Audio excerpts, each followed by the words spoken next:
Hi guys, welcome back to my channel. This is Sharon Oyella, and today I'm going to be making a journal. I'm not a professional journal maker. I've never worked with suede leather before. I've never sewn around suede leather before. This is my first time. I have made journals in the past, particularly miniature journals where I've sewn signatures into the book covers, and then I've also done miniatures where I've glued the pages together and then into the binding, which is a lot quicker, easier process. If you're interested in those miniature journals, I will link those in the pinned comment below. And as you watch me put this journal together in this video, please keep in mind I'm not calling this a tutorial since I don't have the knowledge needed to make a tutorial.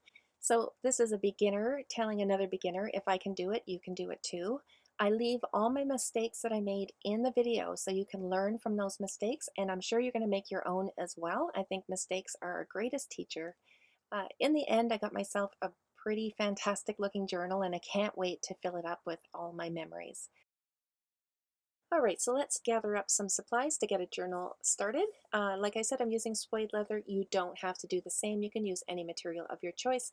I found my leather in a thrift store. I found two different colors. There wasn't enough of one color to make a whole journal, so I used up two different colors, as you can see. The inside front cover I used with very thin fabric that I found in a thrift store. You don't have to do the same, you can use paper. The back inside cover is actually scrapbooking paper, so it doesn't really matter what material that you use.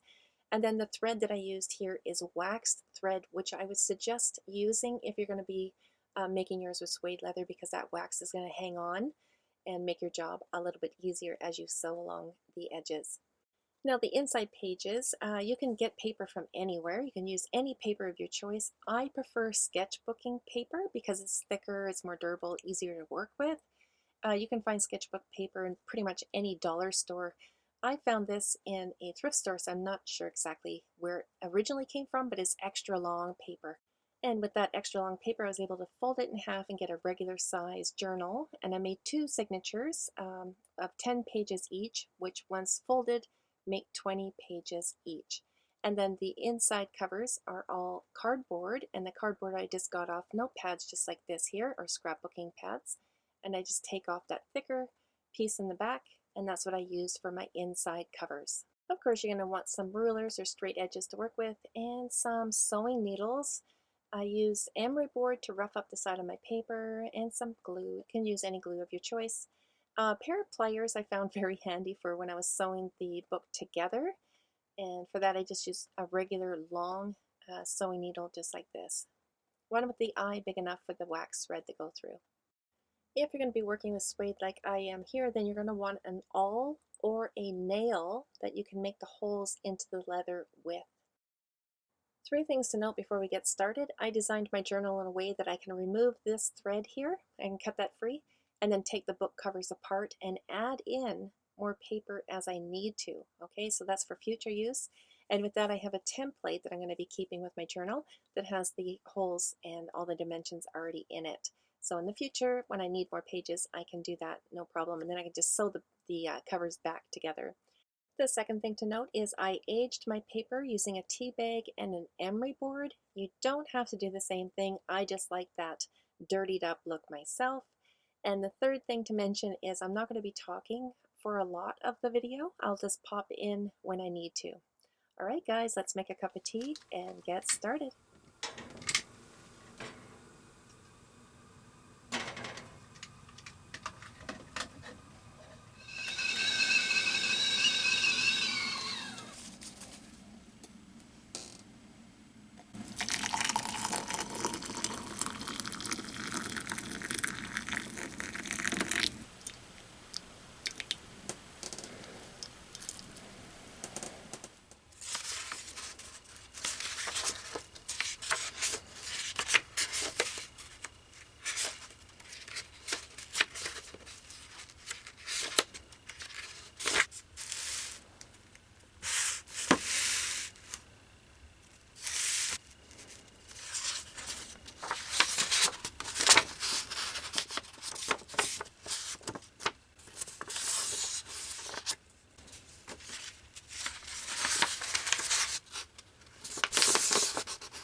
And for those needing the measurements, I chose an inch for the two end holes, an inch from the edge. And then from those two end holes is 2 inches. And then in between those two holes is just the center. And I found to make perfect holes in the paper without using an awl, because I couldn't find my awl when I first started. I used 2 needles, one with a sharp end, and that went in first to pre-make the hole, and then one with a blunt end that went through. And that made perfectly shaped holes without ripping the paper. I'm sure an awl would work, but like I said, I couldn't find it when I first started my project, so these 2 needles did a great job. And these also work on fabric, so the same thing. You poke the hole with the sharper end, and then you push in the blunt end, and that works great on fabric.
All right, popping in with an edit, because I did not put this in the original, you should be able to see a border of the cardboard around your paper. I don't know the exact measurement that you should use, but I just always make sure that I can see that cardboard around the paper. So in the end, you know that the paper is sitting on the inside and not hanging over the edge of the cardboard.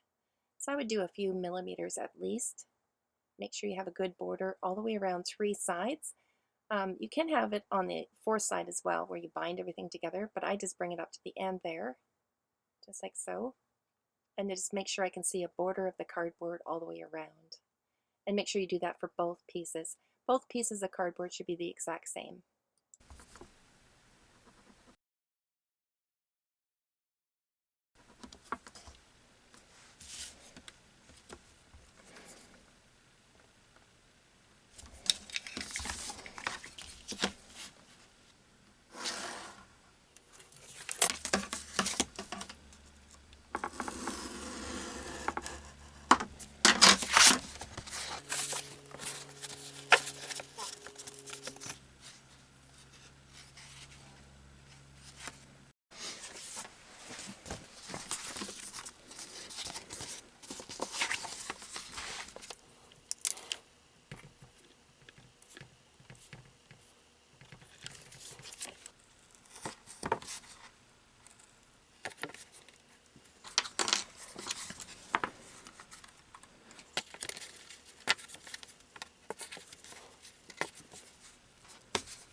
All right, now I'm ready to prepare my suede leather for the front cover. A couple things have to be done. I'm going to pre-make the holes here where the book is going to be sewn together. So I just have to line those holes up and then punch my awl in there. And then the next thing I wanted to do was the leather's a little bit too thick to bend freely, so I'm going to cut it free. So I'm using the same measurement as the edge. So this is the end idea right here. So it opens and closes freely. And now you're going to see where I made mistakes on my front cover. I'm poking holes every 1/4 inch, which is great, but I should have attached the leather to the cardboard first because I had to poke the holes in the cardboard as well. And the other thing that happened was my leather was too long, so I had to cut the leather once I attached it to the cardboard, which meant I had to re-poke the holes along the bottom edge of my journal, which is okay. There's a little bit of a mess there, but keep all of that in mind while you're watching. And the next stage is I'm going to be sewing around the edges, but this is free floating, so I want that leather to stay put as I'm sewing, so just a couple of dots of glue. And you want to make sure that that edge there can fold up all the way and the leather's not impeding that from happening. And then of course I'll let that dry. And then I realized my mistake. I should have attached the leather with the glue first and then poked the holes because a couple of things happened. One is my ruler floated and the holes were a little bit too low. My leather was too long and I had to cut some of it off, and so I had to re-poke holes. So the best thing to do is to glue this piece of leather to the cardboard first and then poke the holes. But it worked out in the end. But anyway, keep that in mind when you're building yours. And then the other mistake I made was I'm measuring out the amount of thread I need. So I thought I would double it and that would be plenty, but it was not. I ran out of thread halfway around. So I left this in the video as well so you can see how I fixed that mistake. And now we're going to start sewing. I don't know the name of the stitch that I used, but I know some of you will know what it is, and you'll leave that in the comments for me. I'm just going to knot the other end. I actually didn't need to do this. I didn't pull the knot all the way through, so I don't even know what I was doing here. But I just want to anchor the thread here at the start. So I'm going from behind. I'm going to pull it through. And I thought I pulled it all the way up to the knot, but I did not. I'm going to go around again through that same hole. Just going to anchor this thread here. So before pulling it all the way through this time, I'm going to go through the loop. So pulling it through, and now go through that loop. And I'll pull that tight, and that will anchor that thread. So I'm going to show you the back side here. I didn't even use that knot, so I didn't pull it all the way through. It's just kind of hanging there. But it's wax thread, so it's going to hang on now that I've knotted it off. So now I'm going to start my stitches. I'm always going to go from behind to the front. So I'll pull it through. And then before pulling it all the way through, I'm going to go through that loop at the top and then pull it through. And that completes that one stitch. And as I'm getting started here, I just want to guide the stitch in place, so making sure that the horizontal part is going along the top edge of my piece. Now I'll do the next stitch over, going through, before pulling all the way through, go through that loop and pull that. I'm just guiding it into place there. Once you get going and you get a rhythm going, then it gets a little bit quicker.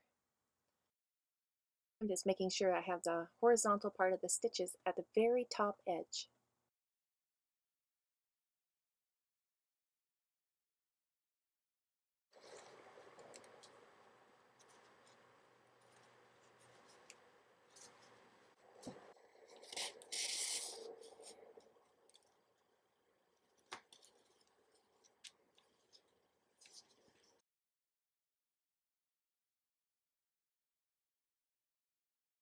All right, I made it from one side to the other, and I'm pretty happy with how that turned out, even though I made a couple of mistakes. Now I'm going to round the corner, and like I said, I don't really know how to do that, so I'm just going to pull the thread, keep it vertical there, and then go through. I'm going to knot it off at the next hole down. So just going through there and knotting it right here. Probably could have made it a little bit more decorative, but oh well. I anchored it there and it worked out, so I'll just continue now. Sewing those stitches down this side, and you can see my thread is getting quite short. I was alarmed at this point here because I was like, oh my goodness, what am I going to do? So what I'm going to do, I'm just going to knot it right here. So before it gets too short, I can get my needle through, and I'm going to knot it off. So I'll just pull that tight, and then I'll leave that the end of the thread hanging there, and I'm going to be tucking that in between the cardboard and the leather later. But first I'm just going to run my lighter over that knot just to make sure it's melted melted enough to keep itself together. And that worked out just fine. So I'm going to tuck that in between the cardboard and the leather, and check this out. A little bit of a bump there, but I'm okay with that. And now I'm going to measure out the thread. I know doubling it won't be enough, so I'm going to quadruple it here. So that was one length. There's double the length 3 times, and then one more time we'll quadruple that length, and I'll cut that. And now I'm knotting the other end, and this time I'm going to bring the knot right up to the cardboard. So I'm going to go in between the cardboard and leather to hide that knot inside. I'm going to pull that knot all the way to the hole. And I could feel that when I tugged on it, the knot was right up against the cardboard, so it's not going to pull through. I'm just going to loop around here. I don't need to go through any loops. I'm just going to pull it all the way down. And I decided not to go through any loops because I could see it looks like I'm completing the stitch behind it just by looping it around. So I was happy with that. Now I'll just continue on as I would normally. So going through, and now I'm going to start looping. And you want to make sure your loops are always straight and there's no twists, right, when you're going through. You don't want to have any twisted thread here. And I'm pretty happy with how I recovered there. So I went around to the end, and now I'm just coming to the last stitch. I decided I'm going to knot off right here and just leave that thread hanging. And I'll tuck that in between my book covers later when I sew everything together. So I just knotted it off, and now I'm just going to run my lighter just to make sure that knot is kind of melted and nothing's going to go anywhere. And there we go. A few mistakes, but I think it turned out all right.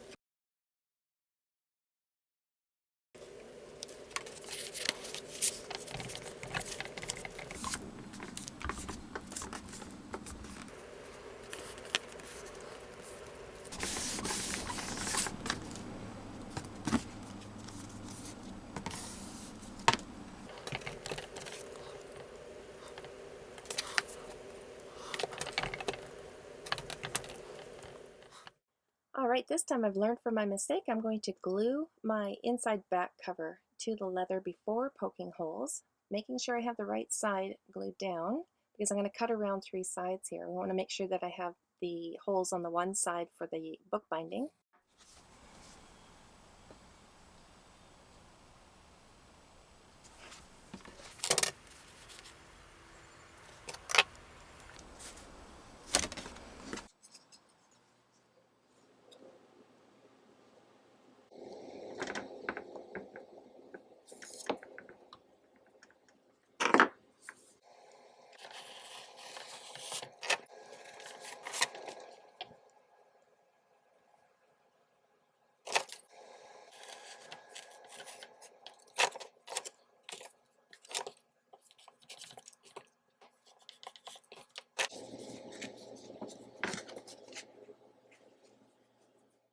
Alright, learned from my first mistake with the thread. I'm going to quadruple the length, but this time I'm including the length of the flap as well because I'm going to be stitching around that flap part. So getting the length to the end here. Now that I have that, I'll quadruple it. And this time the stitches are looking much better. So I didn't do anything fancy on the corner here. I'm just continuing to do my stitch all the way around. When I got to the point of the flap, all I did was just guide the thread into place. I didn't do anything fancy, just guide it into place before pulling it tight.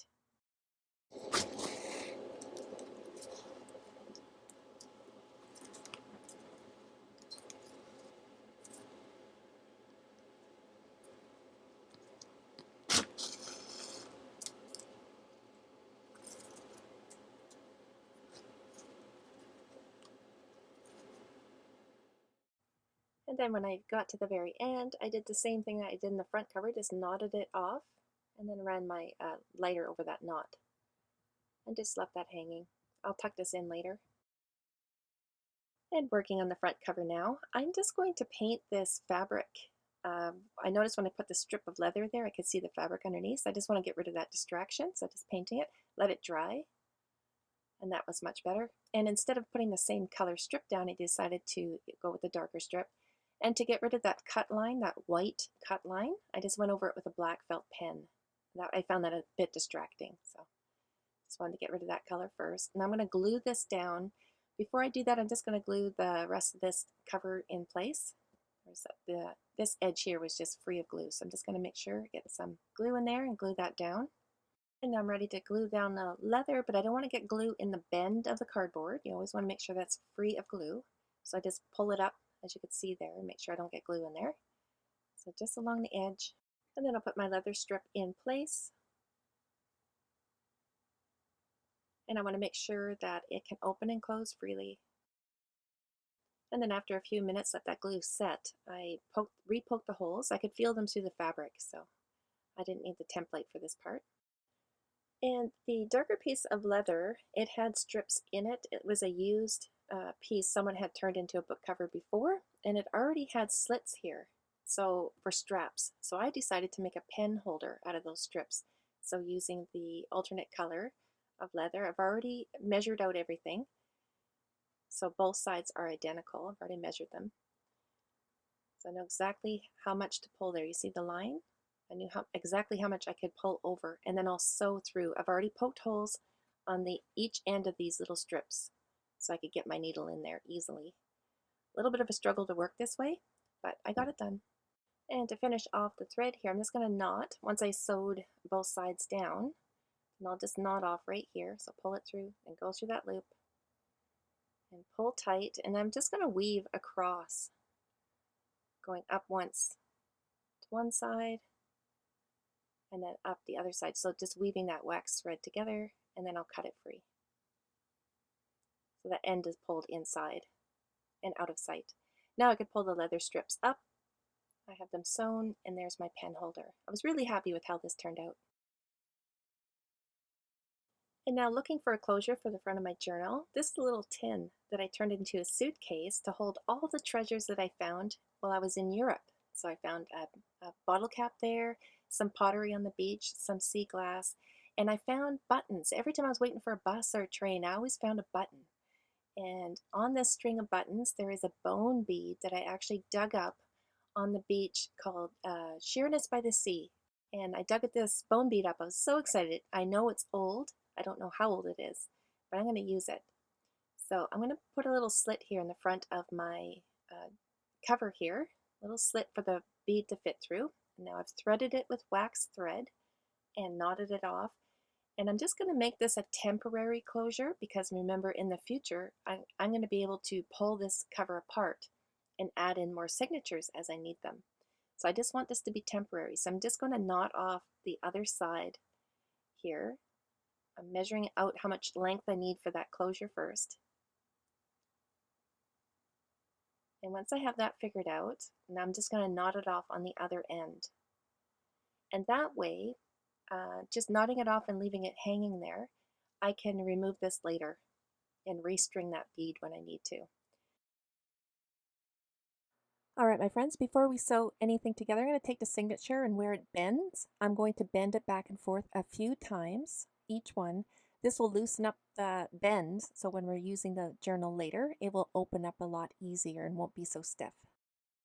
And now we're ready to put the journal together, so I'm just re-poking these holes to make everything go in easy, but if I would have known how hard it was going to be once I got the thread in there, and then I wanted to double up that thread, I would have stuck my awl into all those holes and then worked the awl around just to open up those holes a little bit more to make it easier for myself. Because I did end up breaking 2 needles, I had to use pliers to pull it through. Once I got the thread around once and then I tried to go through again, it got very difficult. So this first string, of course, you have to pull it through. Everything's going to be a little bit wonky. So I stuck needles in just to hold it in place. So it would be a little bit easier to get all the way through. And that helped out quite a bit. But I could already feel it's getting fairly tight in there. And I wanted to go through one more time, which I ended up doing. Like I said, I used pliers, but I ended up breaking 2 needles. So just keep that in mind. And I'm just doing basic sewing here. So just I did one half of the journal and then I knotted off when I was done. So just bringing that through, knotting it off tight. And then I'll just wrap the thread around a couple of times and then cut it free. And once I was done on that one side, then I can go ahead and do the other side. So just basic sewing back and forth. And again, knotting this off when I was done and cutting free. Before we bring this video to a close, I'm just going to show you how I hid that string. So I made a little pocket here, just sewed around the edges already to clean those up. I sewed it right to the inside cover. So I was able to do that because that inside cover is not glued in the center, remember, just around the edges. So I was able to bring the needle right through the pocket and into the fabric underneath and sew around 3 sides. In the end, I was able to have a little pocket that that will be very handy in the future. If you'd like to see my first journal entry, you can go ahead and hit that link that's popping up on your screen. If you don't see it there, just look in the pinned comment below. And that brings us to the end of this video, but not the end of the journal. Thanks so much for watching, and we'll see you in the next one.